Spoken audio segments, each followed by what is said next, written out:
थोड़ा बहुत धन हो जाया करता था,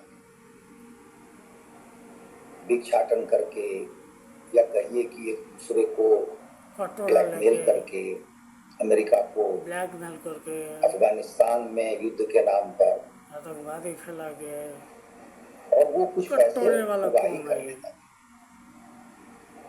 जो कि पिछले 8-10 वर्षों से समाप्त हो गया।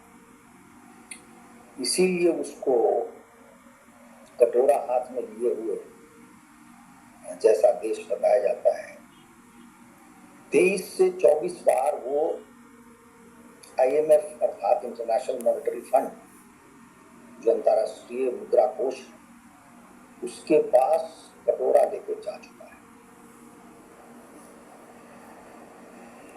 ये इतना दुखद हो सकता है किसी भी देश के लिए। इसको आप इस रूप में समझिए कि हमारे देश में जब विदेशी मुद्रा भंडार कुछ ही समय के लिए बचा हुआ था, तो हमारे देश को अंतर्राष्ट्रीय मुद्रा कोष के पास जाना पड़ा। ये घटना घटी कब? 1991। 9 साल उधर और 24 वर्ष उधर,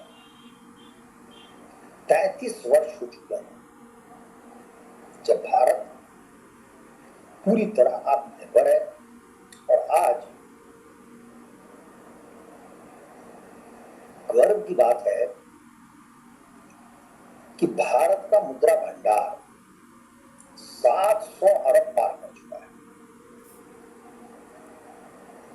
ये इतनी विशाल राशि है विदेशी मुद्रा की, जिसका हम आप सहज अनुमान नहीं कर सकते। 1994-95 के आसपास में आपको बताऊं कि भारत का कुल निर्यात जो वस्तु का था वो मात्र 22 अरब डॉलर था। इससे आप अनुमान लगा सकते हैं कि हमारे देश में हम विदेशी मुद्रा कितनी कमा सकते हैं। और भारत का जो व्यापार है, विदेश व्यापार, वो सदा हमारे पक्ष में नहीं रहा है, क्योंकि हम जितना निर्यात करते हैं उससे अधिक आयात करते हैं। और उसका प्रधान कारण क्या है? उसका प्रधान कारण है पेट्रोल, अर्थात तेल और गैस।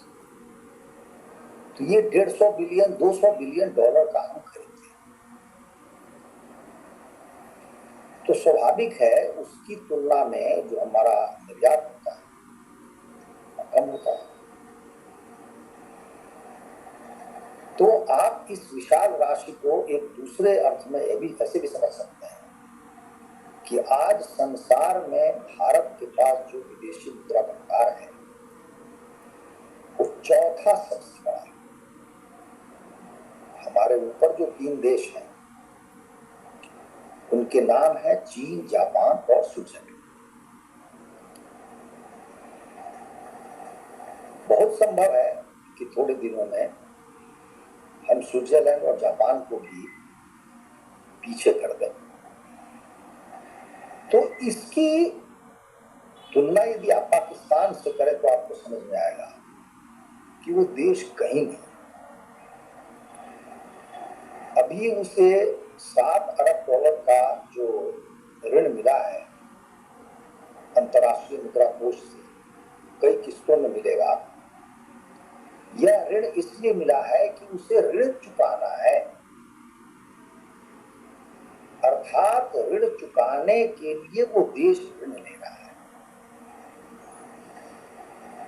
इसकी कीमत, कितनी बड़ी कीमत पाकिस्तान चुका रहा है या चुकाएगा, इसका हम आप सहज अनुमान नहीं कर सकते।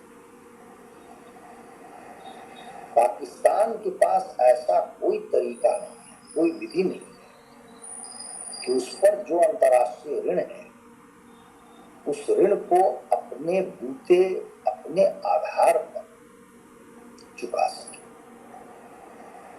इसी को अंग्रेजी में कहते हैं डेट ट्रैप,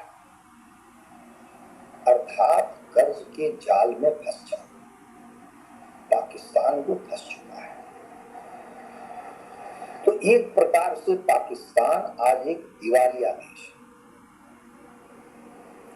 केवल तकनीकी रूप से कागज पर वो दिवालिया नहीं, उसमें निर्यात करने की क्षमता नहीं, और आयात किए बिना वो एक दिन भी जीवित नहीं रह सकता, क्योंकि उसको भी तेल चाहिए, उसको भी गैस चाहिए, और उसकी तो विडंबना यह है कि उसके पास में मैन्युफैक्चरिंग सेक्टर नहीं है। तो जितने भी अन्य सामान हैं, वस्तुएं हैं, वो भी उन्हें बाहर से लेना पड़ता है। तो ऐसी स्थिति में This AI tool will take